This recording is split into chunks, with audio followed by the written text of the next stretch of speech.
नमस्कार दोस्तों। आज मैं आपको मंगलवार की व्रत कथा सुना रहा हूँ।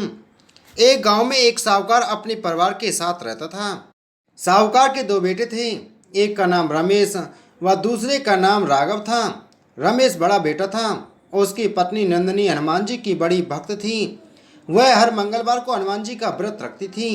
साहूकार को यह बात पसंद नहीं थी। वह पूजा पाठ में जरा भी विश्वास नहीं रखता था। अपनी बहू को भी यह सब करने के लिए मना करता रहता था। एक दिन मंगलवार के व्रत के बाद नंदिनी हनुमान जी के मंदिर गई। वहां उसके मन में विचार आया कि वह हनुमान जी को चूल्हा चढ़ाए। उसने घर आकर यह बात सबको बताई, पर साहूकार ने मना कर दिया। परंतु हनुमान जी को चोला पहनाने के लिए नंदिनी ने अपने बचाए हुए कुछ पैसों से चुपचाप चोला खरीदकर हनुमान जी को चढ़ा दिया।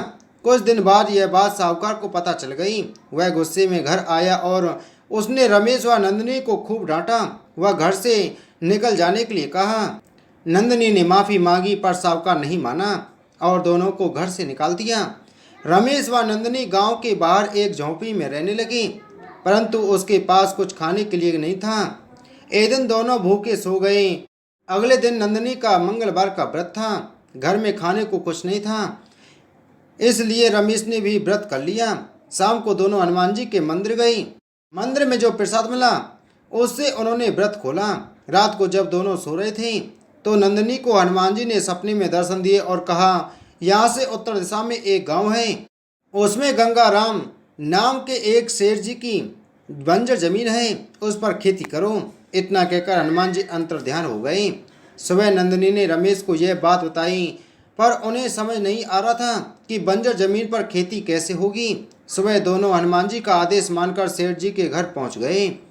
रमेश ने उनसे बात की और कहा, सेठ जी, आप वह बंजर जमीन मुझे खेती करने के लिए दे दीजिए। मेरे पास देने को कुछ नहीं है, परंतु जो भी फसल होगी उसका आधा हिस्सा मैं आपको दे दूंगा। सेठ जी ने उसे समझाया, वह जमीन सालों से बंजर पड़ी है, उसमें कुछ नहीं होगा। पर रमेश के विनती करने पर वे मान गई।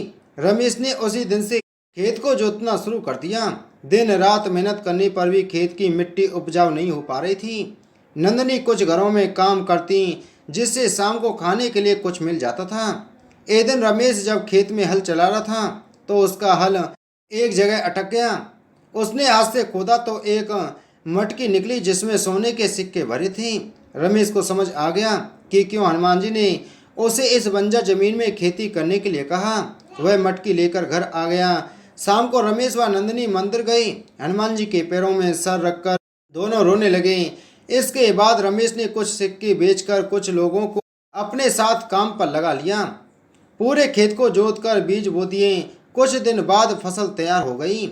फसल का आधा हिस्सा उसने सेठ जी को दे दिया। तब सेठ जी ने कहा, तुम इस खेत को खरीद लो, तुमने बहुत मेहनत की है। रमेश ने वह खेत खरीद लिया। कुछ दिन बाद रमेश ने कुछ और खेत खरीद लिए।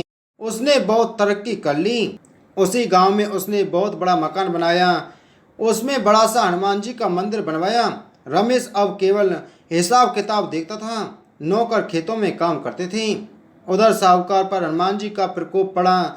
साहूकार के घर चोरी हो गई। उसके खेत बंजर हो गई।